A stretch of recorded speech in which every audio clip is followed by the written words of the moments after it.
দীর্ঘ প্রতীক্ষার অবসান অবশেষে নতুন উপাচার্য পেল রায়গঞ্জ বিশ্ববিদ্যালয়। মঙ্গলবার আনুষ্ঠানিকভাবে দায়িত্বভার গ্রহণ করলেন বিশ্ববিদ্যালয়ের নতুন উপাচার্য অর্ণব সেন।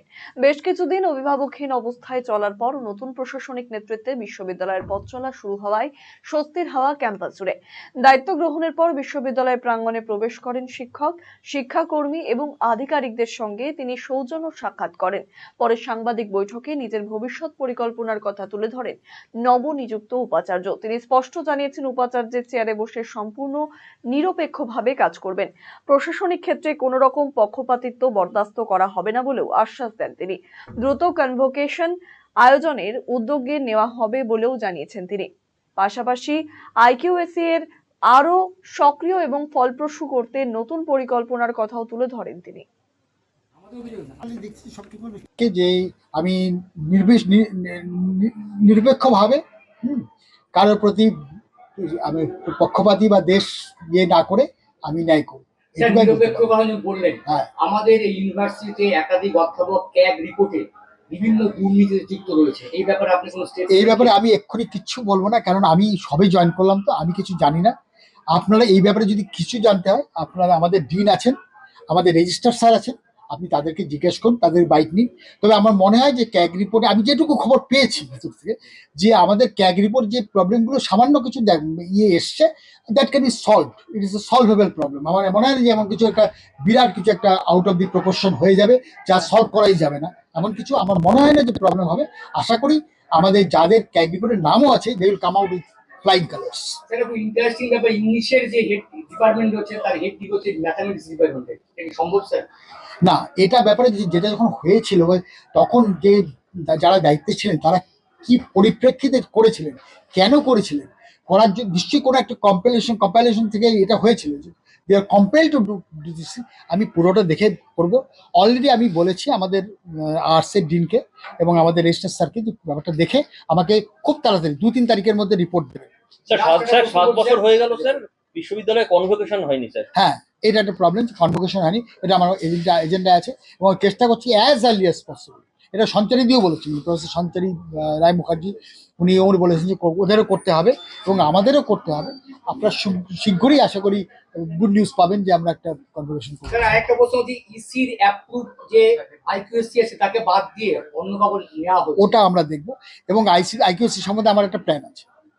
আমি আইকিউসি আর এভাবে নেবো না। আমার যেটা প্ল্যান আমি ভাবছি না, আমি জানি না করতে পারবো কিনা, সেটা হচ্ছে যে আমি একদম কাগজে অ্যাডভার্টাইজমেন্ট দেবো যে কারা কারা আইকিউএসি চেয়ারম্যান হবেন, অ্যাপ্লাই করবেন। আমি একটা কমিটি গঠন করে দেবো, যেমন আমাদের ডিন বা এর জন্য কমিটি আছে। কমিটি ডিসাইড করবে যে যারা করবে উইথ অ্যাবসলিউট অনেস্টি অ্যান্ড ইম্পার্শিয়ালিটি তাদেরকে পদোন্নতি এবং নিয়োগ সব করা হবে এবং সব কিছুতে পদোন্নতিতে ক্যাগের একটা বিরাট আইকিউএসির বিরাট ভূমিকা থাকে। সুতরাং আইকিউএসিকেই গঠন করা হবে এবং আইকিউএসি ওইভাবে আমরা করবো যাতে কারোর কোনো ক্ষোভ না থাকে যে আমাকে কেন দেওয়া হবে না, কাউকে মুখ দেখে দেবো না। আমরা যেটা করবো যে ইন্টারভিউ হবে, ইন্টারভিউতে একাডেমিক সম্প্রসারণের দিকেও জোর দিচ্ছেন উপাচার্য। তিনি জানিয়েছেন খুব শীঘ্রই একাধিক নতুন বিভাগ খোলার চিন্তা ভাবনা রয়েছে। বিশেষ করে উত্তরবঙ্গের ঐতিহ্য এবং সম্ভাবনাকে গুরুত্ব দিয়ে আম, তুলাইপাঞ্জি, ধান এবং কুলিক বনাঞ্চলকে কেন্দ্র করে গবেষণামূলক বিভাগ চালুর পরিকল্পনা নেওয়া হচ্ছে। এর মাধ্যমে স্থানীয় সম্পদ এবং সংস্কৃতিকে একাডেমিক মানচিত্রে আরো শক্তভাবে প্রতিষ্ঠা করার লক্ষ্য নেওয়া হয়েছে। বলেছি অলরেডি, আমরা আলোচনা করছিলাম। এখন আমার এক তো হচ্ছে একাডেমিক কিছু নতুন ডিপার্টমেন্ট খোলা হয়ে যাবে। যেমন আজকেই আমি একটা টিম এসেছিলাম, তাদেরকে বললাম যে আপনারা যেমন এখানে তো কাছাকাছি আম খুব বিখ্যাত, আমের পুরো একটা সেন্টার বানান না, যে সেন্টার ফর ম্যাঙ্গো রিসার্চ। হ্যাঁ, তেমনি আমরা যে কুলিকের যে ornithological centre, we can make a good centre of ornithology. একটা পেপারে সেদিন একটা বাইটও বেরিয়েছিল আমার যে আমি এটা করবো। তাছাড়া হ্যাঁ, তুলাইপাঞ্জিপুরে আমাদের নর্থ বেঙ্গল ইউনিভার্সিটি অনেক প্রফেসর তুলাইপাঞ্জিপুরে কাজ করেন, এখানেও নিশ্চয়ই একজন কাজ করে শুরু করবেন। আমি করবো। হ্যাঁ, রায়গঞ্জে তৈরি হবে। এখানকার জিওগ্রাফিক ইন্ডিকেশন তুলাইপাঞ্জি অলরেডি পেয়ে গেছে, সুতরাং এটা নিয়ে অনেক কাজ করা যাবে, অনেক কাজ করা যাবে। নতুন ভবনের প্রবলেম হচ্ছে, আমি যেটুকু শুনেছি যে আমাদের ইলেকট্রিসিটির একটা ইয়েটা হয়নি এখনো, ওখানে টাকা আমরা অলরেডি আমাদের শিক্ষামন্ত্রী যেটা বলেছিলেন যে আমরা দেবো, স্থায়ী উপাচার্য এলেই আমরা কিছু টাকা করবো। আমি ওনার সাথে দেখা করবো, উনি অলরেডি আমাকে একটা অ্যাপয়েন্টমেন্ট দিয়েছেন। আমি হয়তো ফার্স্ট উইক অফ মার্চে গিয়ে ওনার সাথে দেখা করবো, দেখা করে 4 বছরের জন্য স্থায়ী উপাচার্য হিসেবে আজকে যুক্ত। আশা করি আমি যদি ছেড়ে পালিয়ে না যাই, নিশ্চয়ই পাবো, নিশ্চয়ই পাবো স্থায়ী, এভাবে না, আমরা সেটাও আমরা দেখছি। শুধু দিন না, যে সমস্ত পদ যেগুলো খালি সব পড়ে আছে পদগুলো খালি আছে। এবার তো আমি এলাম, এবার আমরা স্থায়ী ডিন পাবো, এবং আমি আপনাকে এটুকু বলছি যে স্থায়ী ডিন ইয়ে করার সময়, যখন নির্বাচন করার সময় অ্যাবসলিউট অনেস্টি স্থায়ী কন্ট্রোলারও নেই স্যার, দীর্ঘ সব করা হবে। সব অনেক পোস্টই খালি পড়ে আছে, স্থায়ী কন্ট্রোলার নেই, আরো 51 কিছু জন কিছু নেই। অস্থায়ী কন্ট্রাকচুয়াল স্টাফদের স্থায়ীকরণের এইটা একটা বিরাট সমস্যা, এটা সারা ভারতবর্ষের সমস্যা। যারা কন্ট্রাকচুয়াল আছেন না, তাদেরকে সরকার থেকে করে টাকা তো দেয় না। 51 জন অস্থায়ী হ্যাঁ, মানে এটা ওদেরকে অশিক্ষক কর্মচারীর পদ শূন্য হয়ে আছে। কতটা করা যায়, যতটা প্রশাসনিক স্থায়িত্ব আনতেও উদ্যোগের কথা জানিয়েছেন তিনি। স্থায়ী নিয়ামক এবং স্থায়ী ডিন নিয়োগের প্রক্রিয়া দ্রুত সম্পন্ন করার আশ্বাস দেন তিনি। বিশ্ববিদ্যালয়ের নিয়মিত ক্লাস পরিচালনায় কোনো গাফিলতি হলে কঠোর ব্যবস্থা নেওয়া হবে বলেও সতর্কবার্তা দেন নবনিযুক্ত উপাচার্য। পাশাপাশি ক্যাম্পাসে বহিরাগতদের অবাধ প্রবেশ রুখতে বিশেষ নিরাপত্তা ব্যবস্থার কথাও জানিয়েছেন তিনি। আমি রুটিন সবার কাছ থেকে, সব ডিপার্টমেন্ট থেকে চেয়ে নিচ্ছি। ওই স্যারের সাথে বললাম, ডিনের স্যারের সাথে আমি কথা বললাম, এবং আমি কিন্তু সারপ্রাইজ ভিজিট দেব যদি দেখি যে ক্লাসটা হচ্ছে, তা কিন্তু I am compel to take. কি করবেন স্যার ক্লাস যদি কোনো গাফিলতির অভিযোগ পান? দেখুন, আপনি এইবার এটা নিশ্চয়ই চান না যে আমি যাবো আর আপনি তাকে সাসপেন্ড করে বা ই করে চলে আসবো। আমি তাদের সাথে কথা বলবো যে কেন হচ্ছে না, প্রবলেম থাকতে পারে, অনেক হয়তো ক্লাস নিতে পারছেন না, তার কিছু প্রবলেম থাকতে পারে।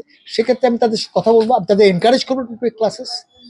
এবং আমি আপনাকে এটা বলছি, কিন্তু হয়তো 5% লোক ক্লাস নিচ্ছেন, 95% টিচার কিন্তু ক্লাস নিচ্ছে। তাদেরটা দেখুন আপনি, এইটা সব জায়গায়, সব ইউনিভার্সিটির প্রবলেম যে বাইরে বেড়ে ঢুকে যাচ্ছে। আমাদের নর্থ বেঙ্গল ইউনিভার্সিটিতে প্রতিদিন এমনকি খুন খারাপই পর্যন্ত হয়ে যাচ্ছে। এইটা ক্যাম্পাসে, ওই যে ক্যাম্পাসে হঠাৎ করে একটা লাশ ঝুললো ক্যাম্পাসে, আমাদের বাগানের মধ্যে, হ্যাঁ এরকম সাংঘাতিক সব হচ্ছে। আবার এটা তো ছোট ক্যাম্পাস, আমাদের তো বড় ক্যাম্পাস, তো ওখানে যে কত কি হয়, এই ব্যাপারটাকে দেখতে হবে যে যতটা সম্ভব ক্যাম্পাসে বহিরাগত না আসে। ফরচুনেটলি এটা ছোট ক্যাম্পাস, এখানে ম্যানেজ করা সহজ আমার মনে হয়। এটা আমি দেখবো, দেখে, যেমন আমার ঘরেই তো আমি আজকেই করে দিয়েছি যে স্লিপ দিয়ে দিয়ে ঢোকানো। আমার খারাপ লাগছে ঢুকতে, কিন্তু তাহলে কি সবাইকে যে কেউ ঢুকে গেলে তো আটকানো যাবে না। এমনি ক্যাম্পাসে আমরা করবো, দরকার আমরা স্লিপ দিচ্ছে। আমি দেখেছি যে বিভিন্ন ইনস্টিটিউটে ওখানে যে সায়েন্টিস্টের কাছে তাকে ফোন করে তারপরে কনসেন্ট নিয়ে ঢোকানো হয়। সেরকম একটা কিছু করতে হবে।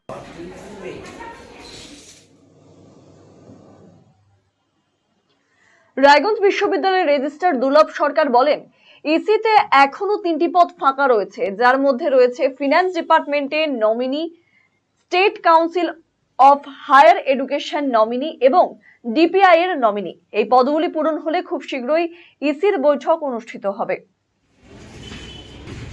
ইসিতে অনারেবল স্যার যেটা বললেন, ইসিতে আমাদের 3জন পোস্ট ভ্যাকেন্ট আছে। প্রথমত তো ফার্স্ট ভ্যাকেন্ট পোস্ট হচ্ছে আমাদের ফিনান্স ডিপার্টমেন্ট থেকে। এখানে আমাদের আইন অনুযায়ী ফিনান্স ডিপার্টমেন্টের একজন নমিনি আমাদের এখানকার ইসির মেম্বার হন, তো অতি সম্প্রতি তার টেনিওর শেষ হয়ে গেছে। তারপর হচ্ছে state council of higher education, সেখানকারও নমিনি তার কার্যকালের মেয়াদও শেষ হয়ে গেছে।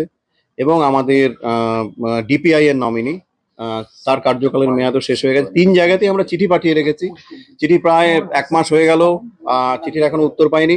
তবে স্যার আজকে জয়েন করার পরে আমরা আরেকবার ওদেরকে রিমাইন্ডার দেবো, আশা করি খুব তাড়াতাড়ি পেয়ে যাব।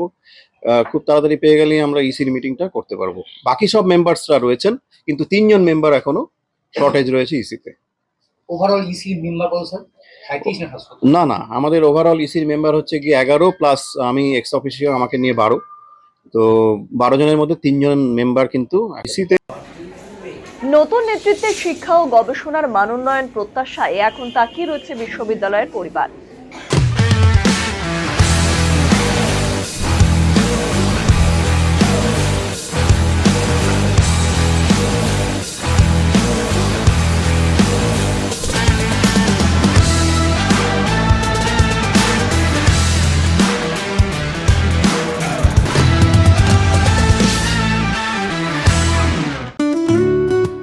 সুগন্ধি বাসমতি ভাতের মাঝে নানান উপকরণ, স্বাস্থ্যকর পরিষ্কার পরিচ্ছন্ন পরিবেশে তৈরি ম্যারিনেট করা মশলাদার মাটন এবং চিকেন বিরিয়ানি খেতে আপনাকে আসতেই হবে রায়গঞ্জের কলকাতা বিরিয়ানি দাদা বৌদিতে।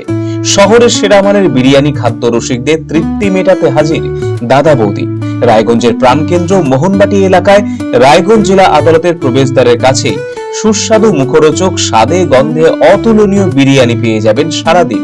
তাই রায়গঞ্জ শহরে বিরিয়ানির এখন সেরা ঠিকানা কলকাতা বিরিয়ানি দাদা বৌদি। কলকাতা বিরিয়ানি দাদা বৌদি, মোহনবাটি, রায়গঞ্জ, উত্তর দিনাজপুর। Phone number 6204 774 768।